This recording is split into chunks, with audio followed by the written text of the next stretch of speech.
ഇങ്ക്സ്കേപ്പിൽ നമ്മൾ പോസ്റ്റർ എങ്ങനെയാണ് കംപ്ലീറ്റ് ചെയ്യുക എന്നുള്ളതാണ്. കഴിഞ്ഞ ക്ലാസ്സിൽ നമ്മൾ പോസ്റ്റർ ഉണ്ടാക്കി സേവ് ചെയ്തിരുന്നു. അത് ഇങ്ക്സ്കേപ്പിൽ ഓപ്പൺ ചെയ്യുക. ക്ലാസ്സിലെ ഫോൾഡറിൽ നിന്നും ഇങ്ക്സ്കേപ്പ് റൈറ്റ് ക്ലിക്ക് ചെയ്യുക, ഇങ്ക്സ്കേപ്പ് സെലക്ട് ചെയ്ത് ഓപ്പൺ ചെയ്യും. അപ്പോൾ നമുക്ക് കഴിഞ്ഞ ക്ലാസ്സിൽ ചെയ്തത് പ്രവർത്തനം അവിടെ കാണാവുന്നതാണ്.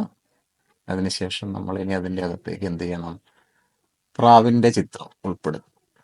അതിനുവേണ്ടി നമ്മൾ അതിന് മുമ്പായിട്ട് പ്രാവിൻ്റെ ബാക്ക്ഗ്രൗണ്ട് എങ്ങനെ വരയ്ക്കാം, ഒരു വൃത്തം വരയ്ക്കുക. ടൂൾ ബോക്സിൽ നിന്നും സർക്കിൾ ടൂൾ എടുത്ത് ആവശ്യമായ നിറം നൽകി വൃത്തം വരച്ചു. വൃത്തത്തിൻ്റെ വലിപ്പം ക്രമീകരിക്കുമ്പോൾ അതിനുശേഷം ഡ്യൂപ്ലിക്കേറ്റ് എടുക്കുക. എഡിറ്റ് ഡ്യൂപ്ലിക്കേറ്റ് അല്ലെങ്കിൽ കൺട്രോൾ ഡി പ്രസ് ചെയ്തുകൊണ്ട് നമുക്ക് ഡ്യൂപ്ലിക്കേറ്റഡ് അതിന് കുറച്ചുകൂടെ ഡാർക്കായിട്ടുള്ള നിറം നൽകുക.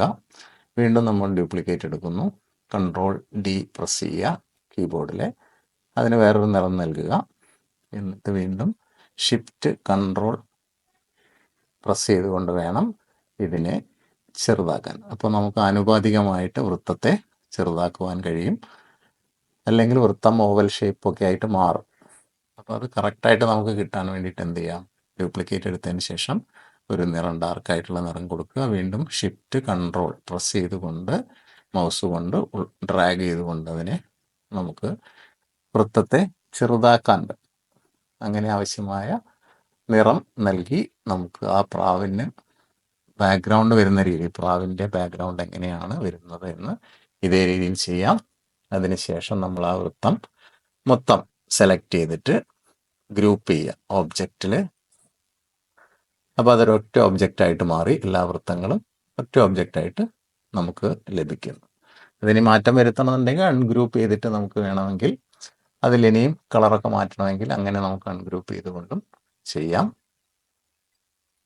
അപ്പോൾ അതിന് ശേഷം നമുക്ക് ഇതിൻ്റെ അകത്തേക്ക് പ്രാവിൻ്റെ ചിത്രം കൊണ്ടുവരാൻ ഫയലിൽ പ്രാവല്ല ഞാനിവിടെ ചെയ്യുന്നത് ലീഫാണ് നമ്മൾ മുമ്പ് ചെയ്ത് വെച്ചത്. ലീഫ് നമ്മളുടെ ക്ലാസ് ഗ്രൂപ്പിൽ നിന്നും ഫയലിൽ പോയി ഇമ്പോർട്ട് എന്നുള്ള ഓപ്ഷനിൽ ക്ലിക്ക് ചെയ്തുകൊണ്ട് അതിനെ ഇമ്പോർട്ട് ചെയ്യാം. അതല്ലെങ്കിൽ ഫയലിൽ ഓപ്പൺ ചെയ്തുകൊണ്ടും നമുക്ക് ചെയ്യാം. ഇനി പ്രാവിൻ്റെ ചിത്രം കൊണ്ടുവരാൻ നമ്മൾ ഫയൽ ഓപ്പൺ കൊടുത്തു. സ്കൂൾ റിസോഴ്സസ് ഫയലിൽ 10 സ്റ്റാൻഡ് ക്ലാസ് എന്നുള്ളതിൽ നിന്ന് നമുക്ക് ഡോവ് SVG എന്നുള്ള തുറന്നതിന് ശേഷം പ്രാവിനെ സെലക്ട് ചെയ്യുക. മൗസ് കൊണ്ട് റൈറ്റ് ക്ലിക്ക് ചെയ്ത് കോപ്പി ചെയ്യാം. അതല്ല എങ്കിൽ നമുക്ക് എഡിറ്റ് മെനുവിൽ പോയിട്ടും കോപ്പി ക്ലിക്ക് ചെയ്യാവുന്നതാണ്. അങ്ങനെ കോപ്പി ചെയ്ത് നമുക്ക് ഇവിടെ അതിനുശേഷം ഈ ഒരു വിൻഡോയെ മിനിമൈസ് ചെയ്യുകയോ ക്ലോസ് ചെയ്യുകയോ ചെയ്യാം. അതിനുശേഷം നമ്മൾ ഇവിടെ വന്ന് റൈറ്റ് ക്ലിക്ക് ചെയ്തിട്ട് പേസ്റ്റ് കൊടുത്തു കഴിഞ്ഞാൽ ആ പ്രാവ് നമ്മളുടെ ക്യാൻവാസിലേക്ക് വരുന്നു. ഇനി അതിനെ നിറം നൽകണം. നിറം വെള്ളയാണ് കൊടുക്കേണ്ടത്. എങ്ങനെയാണ്? ആ പ്രാവിനിപ്പോൾ ബ്ലാക്ക് നിറമാണുള്ളത്. അതിന് വൈറ്റ് കളർ കൊടുക്കാൻ ഷിഫ്റ്റ് കീ പ്രസ് ചെയ്തുകൊണ്ട് താഴെ കളർ പാലറ്റിൽ വൈറ്റ് പ്രസ് ചെയ്താൽ മതി. അതല്ല എങ്കിൽ നമുക്ക് ഓബ്ജക്റ്റിൽ പോയിട്ട് ഫിൽ ആൻഡ് സ്ട്രോക്ക് എന്നുള്ളതിൽ സ്ട്രോക്ക് പെയിൻറ് വൈറ്റ് ആക്കിയിട്ടും നമുക്ക് അവിടെ കളർ ചേഞ്ച് ചെയ്യാം. സ്ട്രോക്ക് പെയിൻറ് നമ്മൾ ഏത് കളറാണോ സെലക്ട് ചെയ്യുന്നത് ആ സ്ട്രോക്കിന് ആ കളറ് അവിടെ വരും. അപ്പം എന്ത് ചെയ്യാം? ഷിഫ്റ്റ് പ്രസ് ചെയ്തുകൊണ്ട് കളർ പാലറ്റിൽ നിന്നും വൈറ്റ് ചെയ്യാം. അതിനുശേഷം നമ്മൾ ടൂൾ കൺട്രോൾ ബാറിൽ നിന്നും പ്രാവിനെ വലത് വശത്തേക്ക് തിരിക്കണം, അല്ലേ? അപ്പോൾ അതാണ് ചെയ്യുന്നത്. അവിടെ നമ്മൾ ഹൊറിസോണ്ടൽ വെർട്ടിക്കൽ 2 രീതിയിൽ കാണാം. അതിൽ പ്രസ് ചെയ്തുകൊണ്ട് പ്രാവിനെ നമ്മൾ വലത് ഭാഗത്തേക്ക് തിരിച്ചു. അതിനുശേഷം നമ്മൾ വരച്ചിരിക്കുന്ന ലീഫിനെ ആവശ്യമായ രീതിയിൽ വലിപ്പം ക്രമീകരിക്കാം. പ്രസ് ചെയ്തുകൊണ്ട് ഒരു പ്രസ്സും കൂടി ചെയ്ത് കഴിഞ്ഞാൽ അതിനെ നമുക്ക് റൊട്ടേറ്റ് ചെയ്യാം.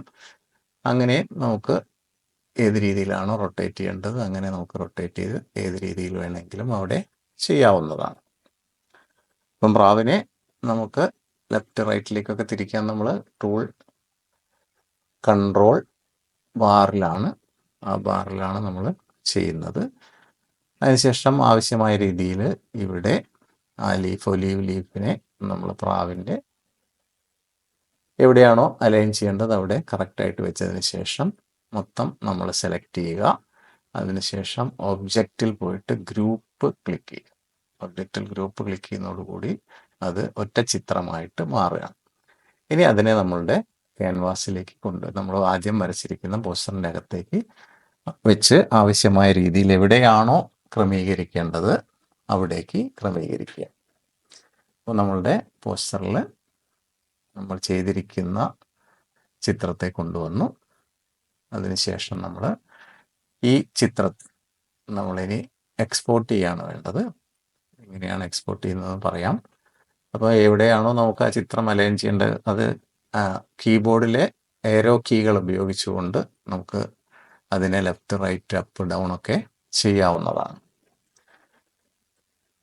അപ്പോൾ ഈ രീതിയിൽ നമുക്ക് പോസ്റ്റർ അലൈൻ ചെയ്തതിന് ശേഷം നമുക്ക് ആ രീതിയിൽ ചെയ്യാം. ഇനി എങ്ങനെയാണ് നമുക്ക് ഒരു വൃത്തത്തിൻ്റെ 2 വൃത്തം വരച്ചതിന് ശേഷം അല്ലെങ്കിൽ 2 ഒബ്ജക്റ്റിനെ, ഒരു ഒബ്ജക്റ്റ് അടിവശത്തുള്ള ഒരു ഒബ്ജക്റ്റിനെ മുകളിലേക്ക് കൊണ്ടുവരുന്നത്, അതേപോലെ ഒരു ഒബ്ജക്റ്റിനെ എങ്ങനെയാണ് പുറകിലേക്ക് കൊണ്ടുവരുന്നത് എന്നൊക്കെ നോക്കാം.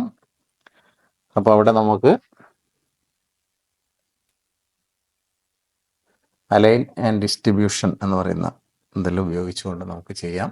ഇവിടെ നമുക്ക് ചെയ്തിരിക്കുന്നത് എന്താണ്, ഒരു വൃത്തത്തെ സെലക്ട് ചെയ്ത് കൺട്രോൾ ബാറിൽ നിന്നും നമുക്ക് അതിനെ പുറകുവശത്തേക്ക് കൊണ്ടുവരാം. അതേപോലെ മുൻവശത്തേക്ക് കൊണ്ടുവരാവുന്ന കീകൾ അവിടെയുണ്ട്.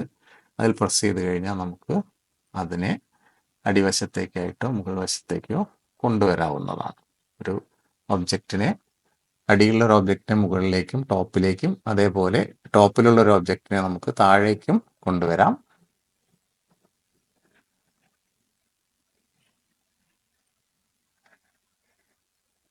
എന്നിട്ടത് നമുക്ക് അലൈൻ ആൻഡ് ഡിസ്ട്രിബ്യൂട്ട് ചെക്ക് ചെയ്തതിന് ശേഷം നമുക്ക് വലത് ഭാഗത്ത് അതിനെ നേരെ സെൻറ്ററിലേക്ക് കൊണ്ടുവരാൻ വേണ്ടി അവിടെ 3ാമത്തെ ഐക്കൺ അവിടെ കാണാം. അതിൽ വെർട്ടിക്കലായിട്ടും ഹൊറിസോണ്ടലായിട്ടും സെറ്റ് ചെയ്യുന്നത് ചെയ്തു കഴിഞ്ഞാൽ ആ വൃത്തത്തെ നേരെ നമുക്ക് സെൻറ്ററിലേക്ക് അലൈൻ ചെയ്യാൻ പറ്റും.